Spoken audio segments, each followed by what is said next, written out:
Hello and what is up, guys? Rye here and welcome back to some more automation and of course BeamNG.Drive. So in front of us is a Mazda Miata sports car. This is a first generation Mazda Miata body, which is known for pretty much being like the best sports car of all time. But there's one thing this car doesn't have, and that's tons of power. So the first generation Miata made about 115 horsepower, which sounds pretty fine for like a just over 2,000 pound sports car. But what if we threw a turbo diesel engine in this Mazda Miata body? Would it be better? Would it be worse? Today we're gonna find out. Yeah, spoiler alert, it's probably gonna be terrible. First off, we are shoving a turbo diesel Cummins 4BT engine in here. Which is a 4-cylinder turbo diesel engine that makes a fair bit of horsepower and a fair bit of torque, but obviously we're going to make more because this is going to be like a modded car. So let's go. Partial aluminum body panels, which sounds pretty reasonable, nothing too crazy. So the Miata has sort of a unibody and backbone style chassis mixed together, which is kind of weird. It's actually the only car I know of that's still made like this, which is pretty cool. Alright, so I changed the year to 1990 just so we'd get multi-link in the rear because that's what the Miata has. Let's go for a new engine here. Now, the Cummins 4BT, which is what we're kind of copying, has a 4-cylinder, single overhead cam, 2-valve engine, and is a 3.9 liter turbo diesel engine here. Why is it flashing? Why was that? It's fine. It's fine. All right, balance shaft is probably needed here. Let's go for heavy-duty forged internals. Let's go for a 15:1 compression ratio, which is as close as we can to a Cummins engine. I think the Cummins has something like a 17.5 to 1 compression ratio, which is pretty gosh darn high. Obviously, it's a turbo diesel, so what do you expect?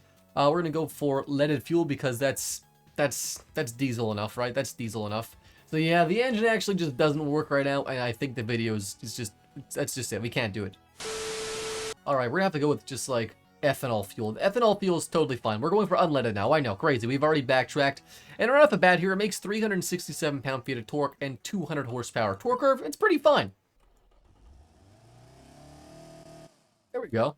It sounds actually kind of depressingly quiet, and we're going to make sure to give this thing diesel sounds in BeamNG because obviously we have to. Let's give it a soft top. We're going to make it rear-wheel drive with a 5-speed manual. Bit of a higher top speed. Let's give it a geared LSD. Sports tires. Let's give it a bit of a wide body in the rear. This is a modified Mazda Miata. And let's give it like big old 4 pots in the front and 2 pots in the rear. Maybe a semi-clad under tray. Annual soft top, and just the basic of everything. So right off the bat here, 2,900 pounds, which is, you know, heavier by a lot than a Miata, but we do have a big old 500-pound engine. All right, the car is actually worth $25,000 for the sale price, which is actually kind of reasonable, and it gets 19.5 mpg, which is, yeah, a lot less than I actually wanted. So let's go ahead and see if we can get that up a little bit here. 200 horsepower, 380 pound-feet of torque. And we get 27 mpg, which is kind of impressive. It's not reliable at all. The turbo explodes. Okay, well that sounds like a you problem. 260 kilometers an hour sounds fine. Second gear takes you to 110. 5.9 seconds to 100, which is not bad. 32 mpg. That's overall like just actually pretty decent. Like overall, this car is like solid. You know. It's not the fastest car. It's not like probably the lightest car because it's actually not the lightest car. The Miata is probably lighter. But there's one thing it has going for it, guys. It has got a glorious turbo diesel engine inside. All right, finally, I think the basics are done. I think the style will be very similar to a Mazda Miata, except not exactly the same because obviously this car is not going to be the exact same. So what I'll do is design the car in a time lapse, and then we're going to go over the design and like the tweaks I do to the car. We'll hop into BeamNG.Drive and drive it. And of course, we're gonna give it a Doug score. No, I'm just kidding, guys. I'm not giving cars a Doug score. Maybe, I don't know. Anyways, guys, sit back, relax, and I hope you enjoy. All right, so we are designing our Mazda Miata diesel kind of sort of vehicle. I don't really know what we're making. We're going to start off with the headlights, making our custom headlight housing. We're putting on the smiley face grille. We're putting on the Miata style sort of front reflectors that we changed later on. Going back to the headlights, though, I do tweak and add a bit here and there to make them actually filled out and actually make them working headlights. So far, so good. They look very similar to the Miatas, changing the color to a nice red, different than the stock red. Adding the turn signal housing now, and the DRLs, which we're going to add on later, adding a little bit of a front slitter because it needs it. I think just needs it just a bit. Working on the turn signal and the front daytime red light housing. and going back on to the hood now of the car, changing the engine valve cover, and just tweaking the engine here or there, going back to the engine, moving it a bit, positioning it around, adding some side mirrors to the car. It's different from stock, adding the side turd signals. This is overall just a simple design, guys. It's literally a Mazda Miata. I don't know how much more simple you can get. Change the wheels, adding a area for the logo. Go into the side, adding the actual Mazda Miata door handles, changing the door sills to black. Now working on the back end of the Miata clone, working on the taillights, adding a generic taillight housing, which I'll edit later on. It's actually a super housing that will modify into the Miata housing, adding the license plate area, I guess is what it's called, a wing on the car, which we do modify and tweak a bit later, adding a rear diffuser, which isn't stock, but it looks pretty gosh darn cool.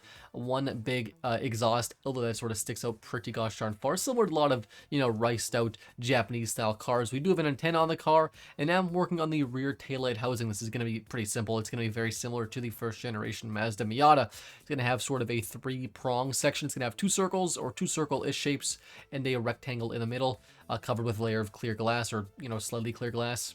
We finally agreed on the name. This is the ZX5 Miata. It's going to be by my new brand, Mazda. I mean, it's not really a brand that I'm going to use ever again, but it's there, adding a very simple Miata badge and the Mazda badge like the real Miata. And finished in front of us is the 1990 Mazda Miata ZX5.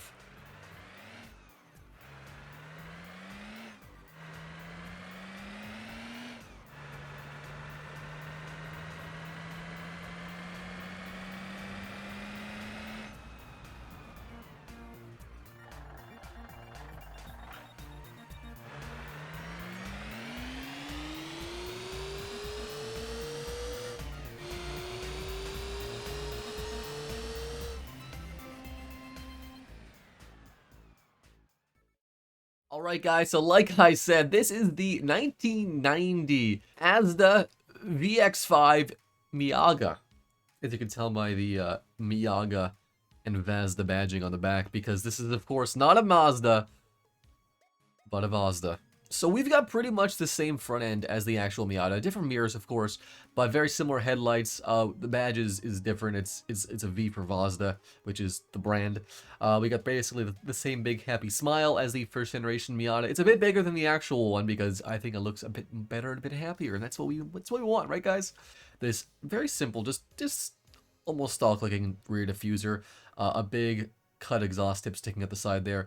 So 205 horsepower, 380 pound-feet of torque. It doesn't seem like lots, but in a car that weighs under 3,000 pounds, 5.9 seconds to 100 kilometers an hour is definitely doable. I think we can actually probably get it maybe a bit more.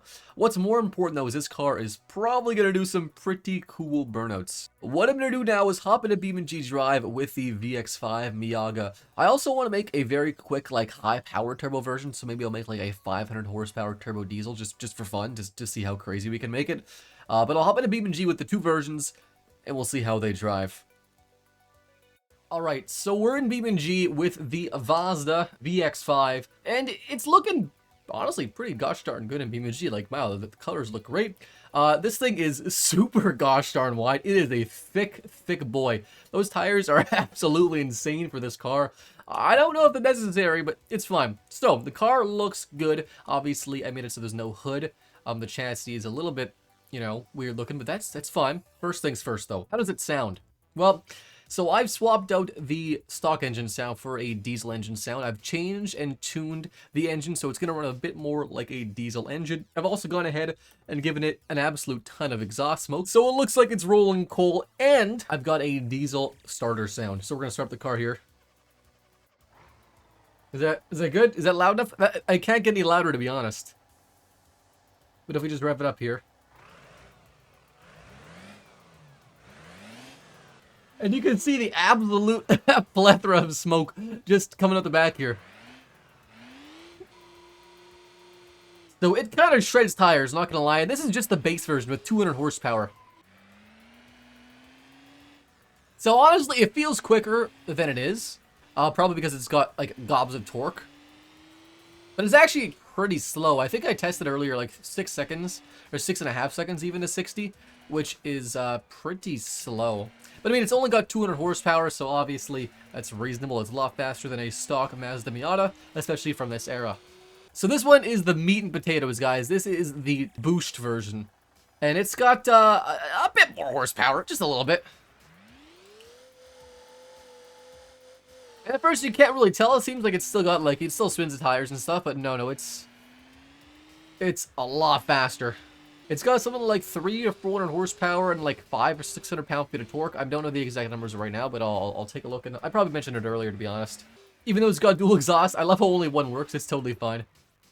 Brakes, look, the brake lights look pretty cool, though. Turret signal's nice as well. Alright, so we're going to stay in the boost for now. This is the automation test track. I think it's the handling circuit, which is the only circuit really you want to take a Miata to because it's a handling car.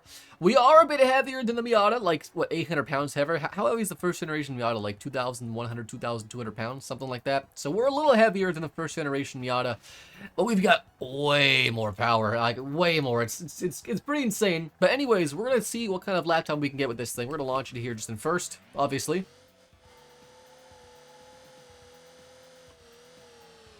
Oh, yeah. It's definitely a burnout machine. It sounds not great. It is not a good sounding car, especially like above, what, 3,000 RPM. It sounds like it's screaming for help, to be honest. It does not sound good. The acceleration is definitely extremely effortless, which is good and bad. It's good in the sense that it's a quick car and it's, you know, good on a track, I guess. But also it's bad because it feels, honestly, just kind of lifeless to drive. Like, it handles great, but the acceleration just does not feel good for this car, you know? The first generation Miata, I mean, any Miata is really a car you really have to rev out to get all the power. And this car makes all its power, like its peak torque at like, what, 3,000, 2,000 RPM? 124.6, really good time, really good time. And that was a casual lap, 124.6, that puts this, like, in my, like, what, top 20? Yeah, the acceleration is not fun. It does not feel fun to accelerate in this car. It also doesn't fit the characteristic. Let's hop into a drag strip, and I want to see how both cars do. Alright, drag strip in the base model, not the high-end boost model.